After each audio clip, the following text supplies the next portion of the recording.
àǹtí mi Solape, ẹ máa kú oríire ilé yín. Ó máa it's massive baby. Ó fine tí ó dá ó dá ṣe rí bí oríire yẹn máa bá yín kalẹ̀ ni ṣe rí àwọn ò sí nídìí àbòsí àwọn ò sí nídìí kó má dà fún yàn àwọn ò sí nídìí kó bàjẹ́ fún yàn but problem tẹ́yìn ni pé if you too can congratulate people tó bá ń ṣe oríire ní wà lórí social media táwọn èèyàn tún máa lọ wo comment section lọ wo blog tó post yẹn ṣe ti rí comment section ṣá.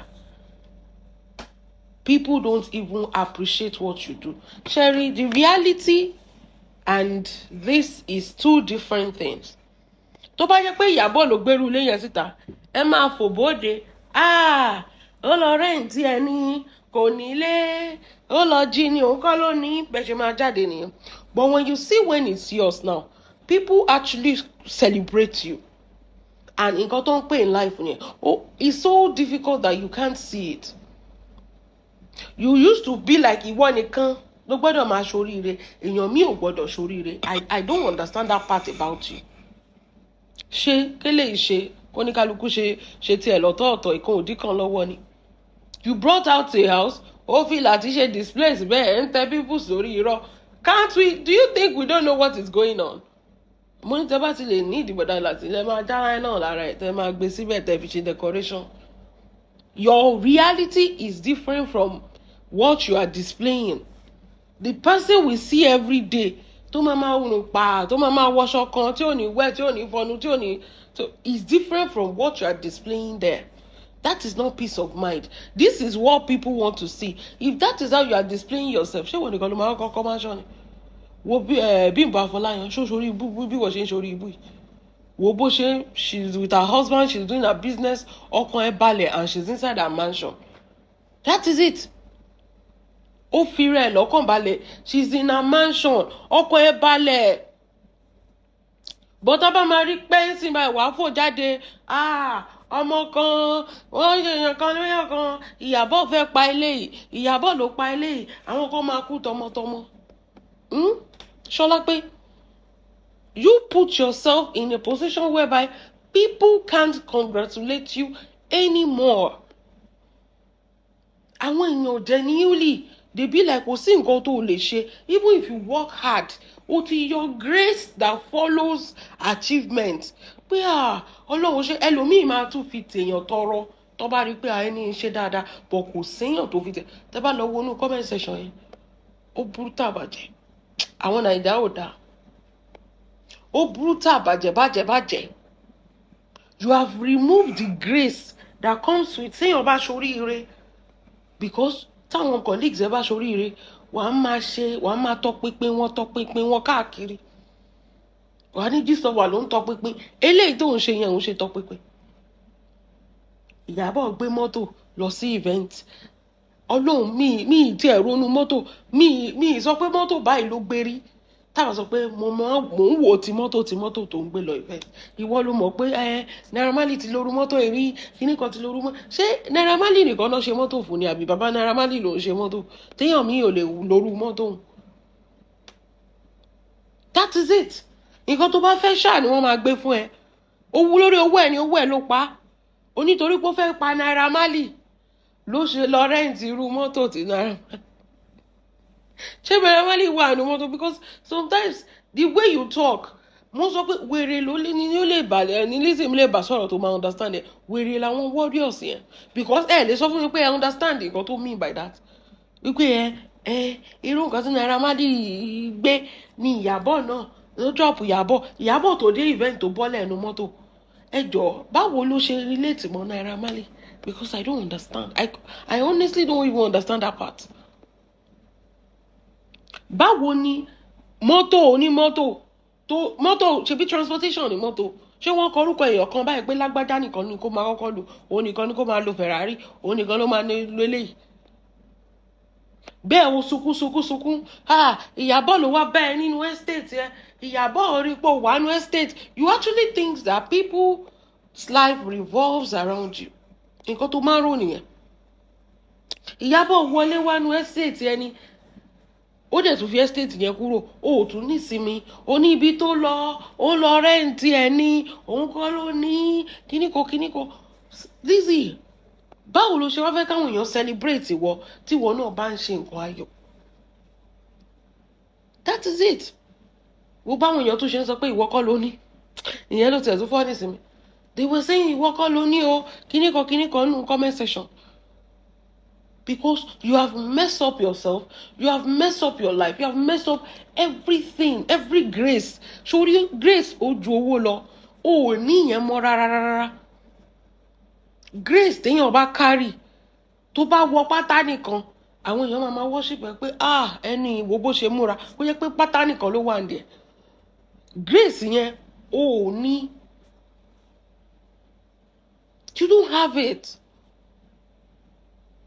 Ó wá jókòó ó gbé bọ̀dá láti síbẹ̀ ẹ pẹ̀lẹ́ ó bọ̀dá láti ìyàwó yín ló ń kọ́lé ẹ̀yin lẹ́nu lẹ̀ ń bẹ́ẹ̀ ayé yín ta wọ́n bá yín tẹ pimples èèyàn tó dún ẹ̀ ti bàjẹ́ ló ń bẹ̀yìn tẹ pimples ṣe rojú ìyàwó yín bó ṣe rí ìgbà tí filter fèlè ẹ̀ tó ń gbé káàkiri lórí social media ẹ̀yin kọ́lẹ̀ bá ń sùn tẹ́ bá ń jí rojú ẹ̀ pé ó yẹ kóun fún ara ẹ̀ lọ spa òun tó ń tẹ pimples ní ọpọlọ yín ṣé òun fún ara ẹ̀ gan ò deserve kẹ́ sọ pé léyìí tó ṣe ètò ó yá lọ sí spa lọ ṣe skin yẹn do they have to come out ṣé filter gbọ́dọ̀ fail ẹ̀ filter ló kọ́kọ́ sọ fún ìyàwó yín ẹ̀yin náà ń bá sọ ẹ̀ ń bá jí ẹ̀ lè sọ fún pé ó yá take your time relax and do everything gbogbo nǹkan tó ọmọbìnrin yẹn ní kó tó mọ̀ yín bọ́dà láti ẹsẹ̀ yín ò dáa o gbogbo ẹ̀ dojúrú gbogbo àwọn èèyàn tó mọ̀ tó ń fi tiẹ̀ tọrọ gbogbo wọn ló sá pé olórí burúkú lọmọbìnrin lélẹ̀ tá à ń sọ yìí náà ẹ wo bó ṣe ń gbé pẹ́là mọ́ra àtìyá ẹ̀ ó lóun fẹ́ oríràwọ̀ òun fẹ́ jábọ́ ìràwọ̀ kan máa jẹ́ ìyàwó ẹ̀mí ìbọ̀dà láti ló máa rí bọ́ bẹ́ẹ̀ ni ẹ̀mí ìbọ̀dà láti alátẹnujẹ onípímpùsì lọ́pọlọ òun ló máa rí bọ́ òun ló máa já dànù ìràwọ̀ tí ó jábọ́ lọ jábọ́ ọmọ àlè torí pé ó ṣàfẹ́yẹ́ kí pẹ́là àtìyá ẹ̀ kan sá fún Ìyábọ̀ Òjó mi mọ nǹkan ẹ wo wedding picture tí Fẹlá àti Jabisi release very lovely ọmọ kékeré ń ṣoríire ìwọ jókòó ń sunkún ó wá sọ pé ìwọ náà ń ṣoríire ó fẹ́ kọ́ celebrate ẹ kò possible now ọmọ kékeré ń ṣe nǹkan ayọ̀ you were crying ṣé àwọn ló bá tọmọ ẹ jẹ́ ni pé káwọn ọmọ ẹ má ṣe wedding ọmọ ẹ tó ń lóyún kiri tọkàn ń do kiri yẹn ni kò má rí nǹkan kan ṣe fún ọmọ táláyọ̀ bá ń yọ̀ wá bá wọn yọ̀ this their time for the wedding you just started creating problems unnecessary problems ó tẹ̀ tún ṣe eré tó tẹ̀ tó tún ṣọ́ọ̀kì mi Jarvis kò mọ nǹkan kan pa Jarvis o ó ní wọ́n mọ̀ ọmọ rẹ̀ Jarvis ni ó mọ̀ ọmọ fẹ́ fọ́ sí Pẹ́lá àmárì ẹ̀ ni wọ́n mọ̀ ọmọ ṣe gbogbo kí ló ń ṣe ọmọbìnrin yìí ṣé tiẹ̀ ta ni ṣé kí ló ń ṣe ọmọbìnrin yìí náà wọ́n mọ̀ ọmọ fọ́ọ̀sì ẹ̀ ni Jarvis náà fi ń kọ́ńtrólù ẹ̀ kò tí ì yẹ kọ́ ọmọ yẹn má rí kò tí ó bá lọ stop olóṣì Ìyábọ̀ Òjó kí tó ló ń ṣe ọmọ Ìyábọ̀ Òjó ni Pẹ́lá ní ìyá tiẹ̀ náà tó fi pé Ìyábọ̀ Òjó ni tí nǹkan kan wọ́n fẹ́ pa Pẹ́lá kan fòkú ẹ̀kọ́ Sam Larry lọ́rùn ọmọbìnrin yìí ti ya wèrè gidi o torí pé ọmọ ọlọ́mọ fẹ́ ṣe wedding torí pé o ti ń wọ́nà láti àtáàkì ọmọ yẹn ni ṣọlá pé sórí one of these days wọ́n á gbé kí ṣe kó wọ́n máa gbé ṣé wọ́n kó fẹ́ là láwọn fans tó o bá control nǹkan tó ń sọ wọ́n máa gbé social media wálẹ̀ ni ṣé o mọ̀ pé Pẹ́lá social media ní láìfẹ́ ó dẹ̀ ní àwọn loyal fans if you can't stop talking about congratulate them and move on and you know if you cannot do with them let them go ṣé wọ́n gbé ìgbésí ayé bọ́dà láti wá ni àbọ̀ bá ẹ dá sí marriage àṣìírí ẹ̀dá you congratulate little children ọmọ náà kọ́lé òun jíṣò àwọn ló bá tiẹ̀ jẹ́ pé kó lọ máa ṣe kinní ní basketball court ni àwọn ló bá tiẹ̀ jẹ́ pé kó wọ́ sórí ọmọ kékeré nìyẹn o bó ṣe make big move láti ló gbé Ghana must go wọnú ilé ẹ̀ wáyé láti bó ṣe bàjẹ́ ọmọ kékeré nìyẹn ló mọ̀ pé òun fẹ́ ṣe ìyàwó tó ń sanwó ilé láti ebi ló pa láti dọ́dọ̀ ẹ̀ nǹkan tó mú nínú gbogbo ọkùnrin gbogbo ẹja tó wà lódò láti oní pimples lẹ́pọ̀n òun ló mú tó fi ṣọkọ tó lọ sanwó orí ẹ̀ tó ń ṣe wedding fún ara ẹ̀. Of course you have to talk about Pella now because kí ló dé you cannot believe that a small boy like that wo èjì láti sí Pella tó bá yàn dáadáa ni will you be talking about Pella? Wo èjì láti tí ò lè bọ́rẹ̀ láti tó jẹ́ pé abẹ́ obìnrin ló ń sá sí obìnrin ló tún kọ́lé sí láti tí jókòó síta wọ́n ní yára ẹ̀ jókòó síta jẹ́ ẹ̀ máa yín tẹ pimples ìgbà tó jẹ́ pé ó kàn wálé ayé lásán ni. Tẹ bá béèrè pé èlò ni láti múlẹ̀ ní owó ilé yẹn ẹ gbà pé kí ló fẹ́ múlẹ̀ ẹ̀pọ̀n nìkan ni tó bá ti róbìnrin ọ̀pọ̀lọ ríbi tó tutù ó bá sí from flower to flower olórí ibú bọ́dá láti see how young boys ṣe mú ẹ bí Pella lọ́mọ bọ́dá láti àwọn ọmọ yìí máa ju Pella lọ òun ló dìídì tó ṣe ọkọ ìyàwó tó lọ gbé obìnrin tó sanwó orí ẹ̀ ẹ̀yìn agbófo Lizzy ló ń sanwó orí tí ayé yín ti bàjẹ́ pimples yẹn ni kọ́ ṣáà lọ máa bá yín tẹ tọ́wọ́ bá bá yín tẹ pimples yẹn wọ́n bá yín gbẹ́pọ̀n yín wọ́n bá yín gbé sínú òbò bọ́dá láti aláyé bàjẹ́ you see your life you are a disgusting fellow because you can sleep with Lizzy bó ṣe rí tí ò ní wẹ̀ tá ló ń rán oró for like 2 weeks tí ò ní wẹ̀ tí ò ní fọnú tí gbogbo kàtá tí máa kúnnú ẹ̀ tí skin ti bàjẹ́ mọ́ lára tí gbogbo ẹ̀ mọ́ ti kọ́lọ̀ ẹ̀ dẹ̀ máa sùn tí ooru máa mú báyìí tẹ́ máa rí gbogbo kinní tí gbogbo ara ẹ̀ máa dọ̀tí báyìí ẹ̀ dẹ̀ máa jókòó ẹ̀ máa sùn sẹ́gbẹ̀ẹ́ ẹ̀ mọ́jú.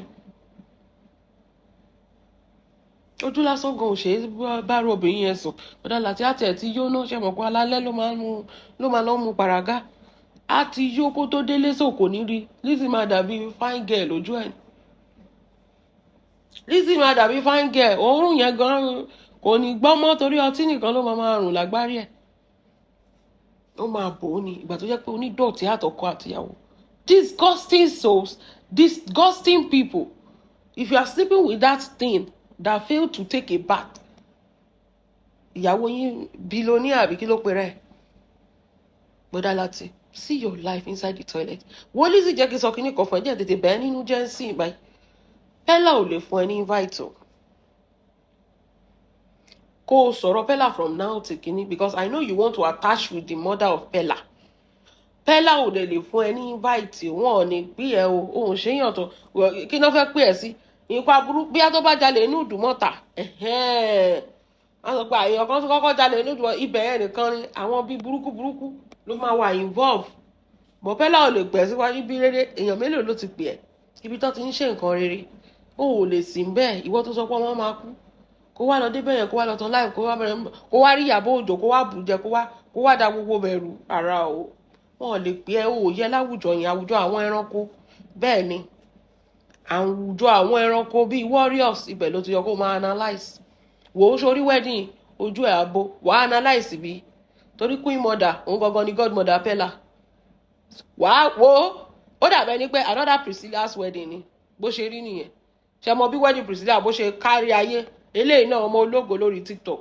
òun náà wedding ẹ̀ náà kárí ayé ni àwọn celebrity ń bọ̀ àwọn dignitaries ń bọ̀ bẹ́ẹ̀ ni so kó tètè mọ̀ ọ́n sìn wàá ṣe analysis wo ẹ̀mí àfẹ́ pọ̀ ni kò lè invite ìyá ẹ̀ ò lè súnmọ́ ẹ̀ tó lórí burúkú ni o gbọ́ tí yẹn sọ pé yẹn ọ̀dọ̀ Ìyábọ̀ ló ń gbé for years ṣe kinní kan Ìyábọ̀ has been this and been this and been that she helped me when I had nothing o jókòó síbẹ̀ ń analyse ìsọnù olóṣì mú àwọn tó o ti ràn lọ́wọ́ jáde àfi kó máa fẹ́nu járan sáwọ̀ mo gbé machine fún yàn mo gbé kinní kan lórí irọ́ ni o ìwọ kẹ̀ ìwọ lè gbé machine fún ọmọ tó o gbé machine fún the last time kirikiri kan ló súnmọ́ jù kirikiri afúnilẹ́ran wájọkọ̀ ẹ̀lẹ́ Solape you have not seen anything the more you ṣépè the more ní tiẹ̀ máa bàjẹ́ sí orí òun ṣe nǹkan oríire kó má tẹ̀lé kí ẹ gbogbo àwọn èèyàn kàn fi ẹ́ ṣẹ̀sìn nínú comment section mo wo comment yẹn báyìí mo dẹ̀ wò pé kò dáa o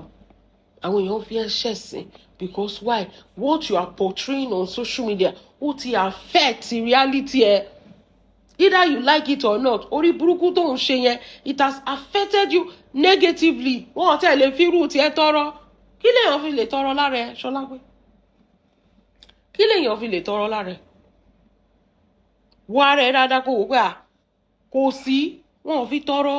Ọlọ́run má jẹ́ ọkọ pàpà ńlá gí ọgọ́ tí ò lè ṣiṣẹ́ kóbìnrin jí láàárọ̀ kó lọ máa sanwó orí ẹ̀ fún ara ẹ̀, kó wá máa kọ́lé, kó wá gbé ọkùnrin sílé tí ò lákọ́ àṣẹ, kó wá máa jẹun. Ọkùnrin tó ti bímọ kiri, tó ti ná gbàrà ná gbòòrò, kó wá ṣẹlẹ̀ wá lọ sanwó orí ẹ̀, kó wá gbé sínú ilé bíi mannequin. Kó wá máa káyẹ̀ wá máa bàjẹ́, gbogbo nǹkan tó ti ń dánú ayé ẹ̀ kó wá máa bàjẹ́, kó máa bàjẹ́ fún ẹ. Ìyẹn ló ń pè lóríire. Ọlọ́run má jẹ́. May this love never find you, never find me.